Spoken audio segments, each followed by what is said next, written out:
I want to share a story I read in my Facebook feed recently, and I want to share with you what's in my emergency preparedness kit in my car. So this woman in the prairies of Canada, whether it's Manitoba or Alberta or Saskatchewan or wherever, she had gone only 10 minutes from her house to the gas station, and because it's the prairies and it's all level and flat, she could see the gas station from her house. So she didn't think anything of it. She hopped in the car, was driving to the gas station, and she ran out of gas along the way. There was herself and her small child. She had the child well dressed and bundled up, but she hadn't bundled herself up, and she didn't have anything in the car. She had on her running shoes, and she had no hat, no mitts, no gloves, no scarf, just her coat and her purse and the kid.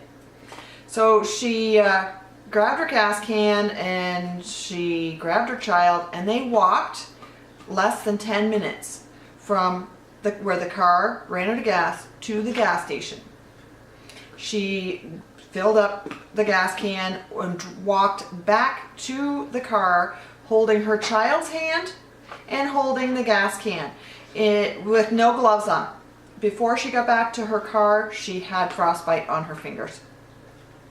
It only takes one incident like this. Hopefully she learned, and she will carry an emergency kit in her car, or carry her gloves in her coat pocket at the very least.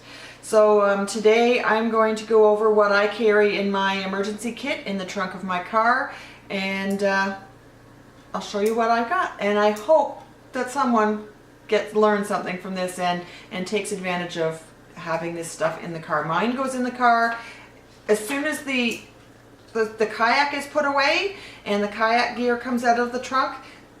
The snow gear goes in so that I can, it's just a seasonal transition that I do in the trunk of my car. It all fits in a backpack, Mama Bear's backpack. So come see what I've got.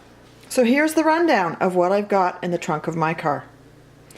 I have a backpack. It doesn't have to be anything fancy. It can be end of the season backpack from the kids for school. It doesn't really have to be extra durable or anything. It just has to have a bit of capacity to hold these things and keep them secure in your trunk, so you can grab it and move it out of the way, or you can, work around it. It's all contained.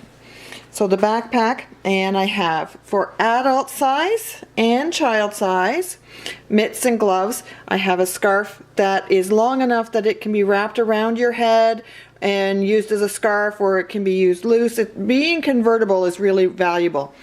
I have several of them. I have some high visibility ones. I have some softer, more attractive, less garish ones. I have even an infinity scarf that's quite long and adjustable, so you can wrap it around your head and your neck and keep yourself a little more, in case you don't have a hat, it adds a little bit. I like balaclavas if I'm out and enduring the windy weather. It keeps the snow from going down the back of your neck. So I have a couple of those and the toque, and you can combine any of these with each other. I have a decent pair of thick gloves. I also have a wool blanket, which is, I think this is just twin size, but in the back seat of a car, that's probably plenty. I have an blanket, an emergency blanket for reflecting your body heat back at you. I keep snacks. This is probably not one this is only a 100-calorie snack, so it's not the greatest thing. But if you got a fussy child, giving them something fun to eat is a good thing. Granola bars are very handy because they're complex carbs that are going to take a little while longer to digest. I have a flashlight. Now, it's nothing fancy. It's just a small flashlight. Takes up hardly any room, but it is bright enough and it does its thing.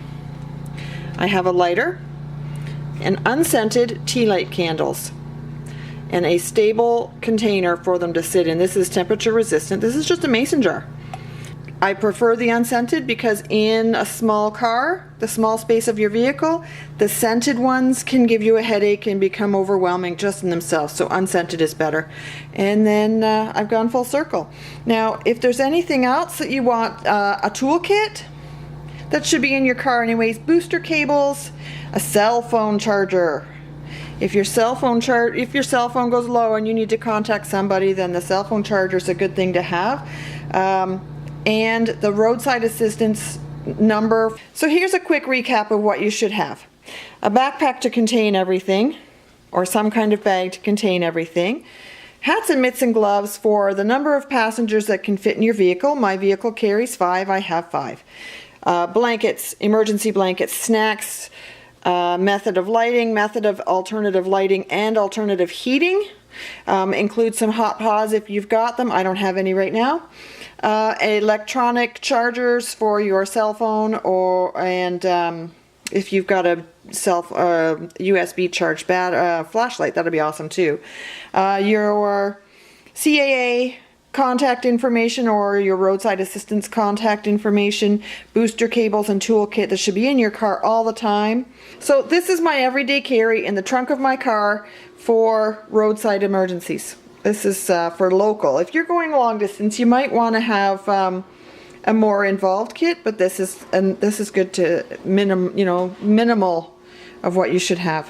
Okay, that's it guys, thank you. I would love to hear if I've missed something on this list. Comment below and let me know what you've got in your emergency kit, or any stories that have happened to you or someone you know of. Click the thumbs up button, let YouTube know that you like this content, and subscribe, let YouTube know that you like my channel, and thanks a lot.